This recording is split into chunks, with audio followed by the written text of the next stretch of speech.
70 વર્ષ જૂનો પુલ જે જર્જરિત થઈ ગયો છે અને જેમાં કોઈ રિનોવેશનનું કામ પણ તંત્ર નથી કરી રહી.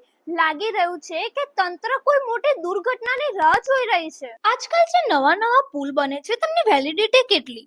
જે રીતે પુલ પર તિરાડો પડે છે અને પુલના પિલ્લરો ઝૂકી જાય છે એ રીતે તો લાગતું નથી કે બહુ વર્ષની વેલિડિટી હોય, પરંતુ આ પુલ તો 70 વર્ષ જૂનો છે. અને મહત્વની વાત તો એ છે કે આટલા 70 વર્ષમાં એક પણ વાર રિપેરિંગ થયો નથી. આ પુલ છે રાજકોટ ભાવનગર હાઈવે વચ્ચે આવેલ જસદણના આરકોટનો ભદર નદી પરનો પુલ.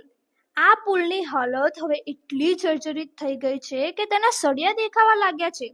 આ પુલ હવે કોઈ ગંભીર દુર્ઘટના સર્જી શકે છે, કેમ કે આ પુલ પરથી દરરોજના હજારો વાહનો પસાર થાય છે.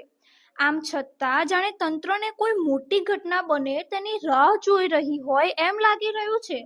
તંત્રએ આ 70 વર્ષ જૂના પુલને રિનોવેશન કરાવવો જોઈએ, કેમ કે કોઈ મોટી ઘટના બની તો જવાબદાર કોણ, તંત્ર કે લોકો?